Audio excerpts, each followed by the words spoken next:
నువ్వు వెళ్ళమ్మా. ఏంటి సార్ సర్ప్రైజ్ ఇవ్వడానికి వచ్చారా? దారి తప్పొచ్చారనుకుంటా. వేరే దారి కనిపించలేదు. ధర్మాన్ని కాపాడటానికి ఇదే నా చివరి ప్రయత్నం.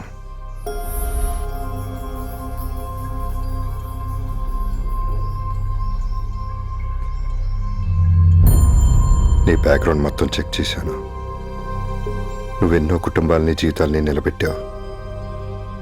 స్వతహాగా నువ్వు క్రిమినల్ కాదు.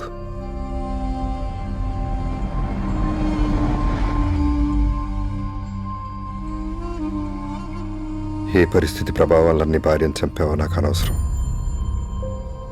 నిన్ను ప్రాధాయపడేది ఒకటే, దయచేసి నిజాన్ని ఒప్పుకో. ధర్మాన్ని కాపాడు. ఆ ధర్మమే నిన్ను కాపాడుతుంది. అలా చేయటం వల్ల ఒక ప్రాణాన్ని కాపాడినాడు అవుతావు. ఒక తల్లికి ఆసరా ఇచ్చినాడు అవుతావు. నువ్వు శిక్ష నుంచి తప్పించుకోవడానికి ఒక అమాయకుడిని కేసులో ఇరికించావు. ఎవరన్నా డబ్బులు లాక్కుంటారో, ఆస్తులు దోచుకుంటారు. కానీ నువ్వు దౌర్జన్యంగా ఒక అమాయకుడు ఆయుష్ లాగేసుకుంటున్నావు. అందరూ మేలు కోరుకునేవాడివి. తప్పనిపించట్లా? అందుకే చేసిన తప్పును ఒప్పుకుని న్యాయాన్ని కాపాడు. నీకు శిక్ష తగ్గే అవకాశం కూడా ఉంటుంది. నువ్వు నన్ను చీట్ చేసావన్న కోపంతో ఇదంతా చేయలేదు. ఒక అమాయకుడిని ఇరికించావనే బాధతో నీతో అలా బిహేవ్ చేశాను. నిన్ను ఇబ్బంది పెట్టినందుకు ఐఎమ్ సారీ. లాస్ట్ అండ్ ఫైనల్గా రిక్వెస్ట్ చేస్తున్నాను, ఒక్కసారి మానవత్వంతో ఆలోచించి సిద్ధార్థ్, ప్లీజ్.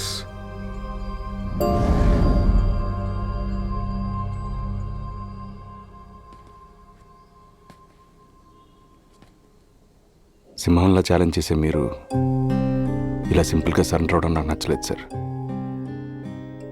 ఇలాంటి పరిస్థితుల్లో కూడా మీరు న్యాయం పక్కన నిలబడ్డారు. అందుకే మీరంటే నాకు ఇష్టం సార్. ఇందాక మాట అన్నారు, నేను క్రిమినల్ కాదని. అది చాలు సార్. మీరు నన్ను అర్థం చేసుకున్నారు. కానీ ఆ రోజు అంజలి నన్ను అర్థం చేసుకోకుండా వెళ్ళి సరెండర్ అవ్వమంది సార్. సరెండరా? ఎందుకు?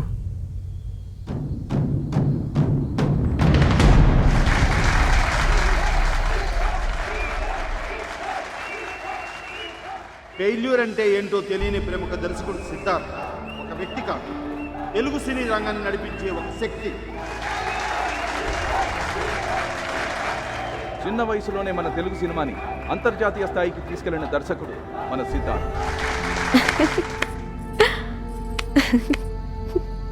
ఏంటి నీలో నువ్వే చప్పట్లు కొట్టేసుకుంటున్నావు? ఏం లేదు. అంటే స్టేజ్ మీద నన్ను పొగుడుతున్న విషయం గుర్తొచ్చి చప్పట్లు కొట్టుకుంటున్నావు కదా? అంత కరెక్ట్గా ఎలా చెప్పావు? I director baby. నువ్వు ఎక్కువగా డ్రింక్ చేసావు. డ్రంక్ అండ్ డ్రైవ్లో దొరికితే నీ ఇమేజ్ పోతుంది. ఏం పోదు. ఈ 2 రాష్ట్రాల్లో పోలీసులు నన్ను గుర్తుపడతారుగా, ఆటోగ్రాఫ్ తీసుకొని పంపించేస్తారు. అయినా నేను రోజే ఎక్కువ తాగనుగా, నీకు తెలుసుగా. ఇవాళ నేను చాలా హ్యాపీగా ఉన్నాను, కొంచెం ఎక్కువైంది. అంజలి, నీ విషయం తెలుసా? సక్సెస్ ఇచ్చే కిక్ ముందు ఈ ఆల్కహాల్ ఇచ్చే కిక్ నథింగ్. హే సిద్ధార్థ్, నీకో విషయం చెప్పడం మర్చిపోయా.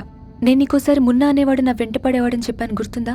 మొన్నవాడు సడన్గా మన ఎదురింట్లో ఉండే హరినారాయణ గారింట్లో కార్పెంటర్ వర్క్ చేస్తూ కనిపించాడు. నాకెందుకో వాడు పూర్తిగా మారిపోయాడు అనిపించింది.